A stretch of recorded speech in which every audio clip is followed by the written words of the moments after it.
Okay, before we attempt to kick this over onto a tarp and remove the filter media that's inside the tank, we want to go ahead and siphon all the water out that we can. It'll just lighten up the tank and make for less of a mess. So here in the shop we use these little siphon pump things. You can get them at the hardware store, auto parts store. Go ahead and put this in and go all the way down into the D-tube. What this is going to do is allow you to drain all of the water out of the tank, also down through the media. So the more water you get out, the lighter the tank and the easier it is to work with. So go ahead and siphon all of that out. Again, you know, I'm assuming you're going to be doing this outdoors, so just siphon it out into the yard area. Okay, once you're siphoned out as much as you can get out, you can remove the D-tube at this point in time. Also, you can wait until you tip it over if it's hard to get out through the media. Remember, you've got basically the gravel that covers this and the media that covers up to about 2/3 of the way. So it may be difficult to pull up. Might be easier to wait and do this when you have it down on the tarp. Okay, so you've got your tank out on your tarp. You're going to dump your media out onto. There again, this video is if you have for Pro-Ox, carbon, calcite, any type of media, this works. It works for the same for all of it. So a couple of ways you can do this. You use a regular garden hose, spray nozzle up through there. Here in the shop, we built this just a little hose fitting that fits on there with a piece of PVC. This actually allows us to run up inside the tank. So you want to continually flush the tank out. You know, as it gets full, you know, you can kind of upright it, keep working it back and forth until you get it all out. As I mentioned before, this video covers any type of media that you want to flush out of the tank, whether it be carbon, it's a sediment filter, neutralizer, Pro-Ox. One thing we did want to bring up though, if you are replacing the carbon filter, the carbon media, before you replace now your media back into the tank and it's all rinsed off, go ahead and fill this guy up with water and add a cup of household bleach. Let that soak for about an hour. Basically, what that'll do is disinfect the tank. The other medias, the Pro-Ox, the Chemsorb, we actually do that as part of the startup. We'll put the bleach in there and let it soak after the media's in. For the carbon, we don't want to do that. We want to make sure that it's disinfected prior to putting the carbon in. So that's kind of a standard practice whenever you break into a plumbing system, that you should disinfect everything with bleach. So if you have the carbon system only, go ahead and do that at this point and let it sit for an hour or so. Dump that out and then we'll proceed with the filling the media. Okay, we're going to go ahead and reinstall the D-tube.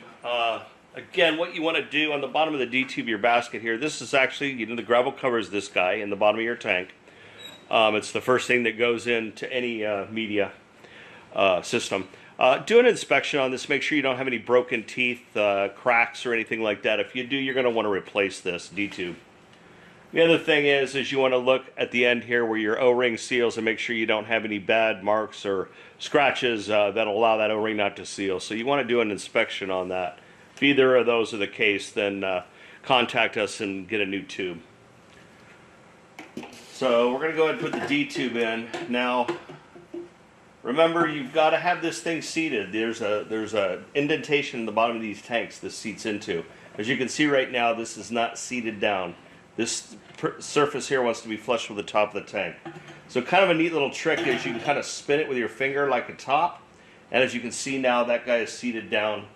And it's flush with the level of the tank surface, so we're ready to install our media. Okay, so basically we have two types of media funnels. One is the blue funnel that has a clear hole through it, and the other one is a black media funnel that actually has a cap that goes over the D-tube. You never want to get media down inside your D-tube. Remember, this is where your drinking water comes up through it. So basically what you want to do is the media only goes on the outside of the D-tube. So the other important thing is once your D-tube's installed and your media is installed, you can't pull this D-tube up. If you do, you won't be able to get it back down into the media and you might possibly have to empty the tank out and do that all over again. So If you're using the blue funnel, go ahead and get yourself a piece of tape, put buddy tabs on it, and just be aware when you put it on, you want to seal the media not going down the tube, but you also want to be able to get it off. So don't go nuts getting that all glued down to where you can't get your fingers in there and get it out when it's done. So for the blue funnel, you'll basically do the blue tape, and then you'll put the funnel in, and then you'll add your media. Now, depending on your tank size and whether you're doing carbon or Pro-Ox or Chemsorb, the first thing you're always going to put in is your gravel. So this is what the gravel looks like, and again, this covers the bottom filter part screen of that D-tube, and it'll hold it in place. So you're going to go ahead and put in your gravel, and then you're going to go ahead at that point and either put in your Pro-Ox and Chemsorb layer, or your carbon, or your Chemsorb for a standard filter system, sediment filter. So anyway, you'll go ahead and add your filter media now, depending on what you have. Now, if you're using the black funnel, you just go ahead, and there again, if you got to remove that blue tape, you just make sure you hold that D-tube down. Black funnel, basically the D-tube just fits inside that little center port, and you can fill it that way. Okay, so we've got our media in there now. So like I said, for carbon, you're going to go ahead and fill this thing up, and you're just going to let it soak for about an hour.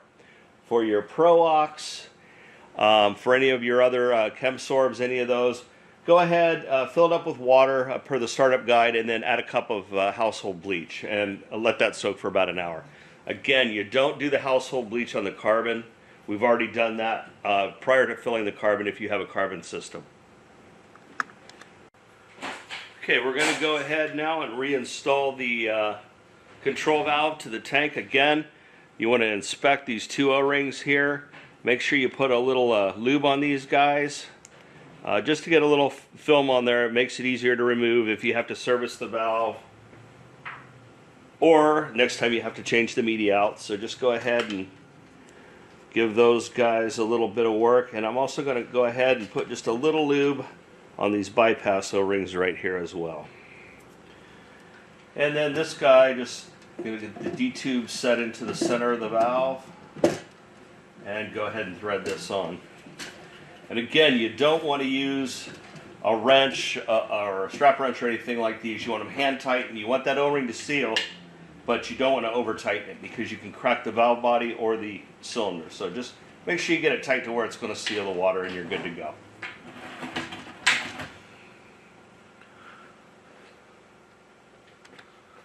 Okay, we're going to go ahead and mate the bypass back up to the control valve.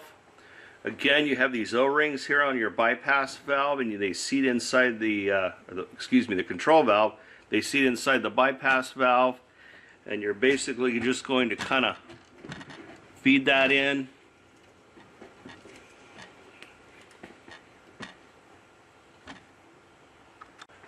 And you're going to pinch these two guys together till they mate up flat here.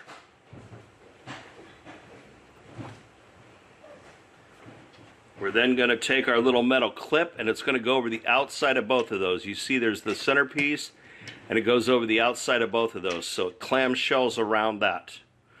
Go ahead and use your nut driver to tighten that up.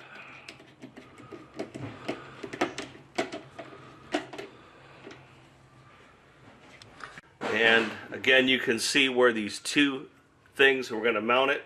So make sure your little metal clip gets on both sides of that. And you can see how it kind of snaps in there.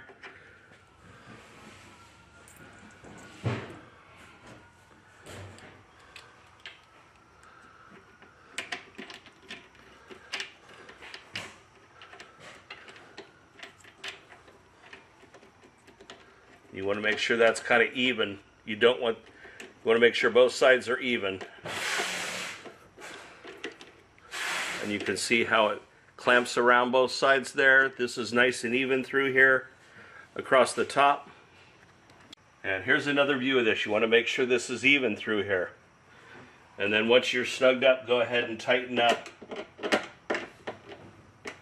If you see a bigger gap here or here, loosen everything up and start over and get it all in there square. So anyway, if you're nice and even, those O-rings will seal. You won't have any problems at all. Okay, we're going to hook our drain line back up. So you're going to pull that little blue clip out there, and you're going to slide that guy in all the way till you stop. Feel it stop, and you'll put the blue clip back in. And you want to make sure, pull on that, make sure it's locked in there. You got to make sure that little clip sears around to that little groove in there. Okay, we're going to go ahead and plug the unit back in. Basically, it's the furthest outboard connector labeled P for power.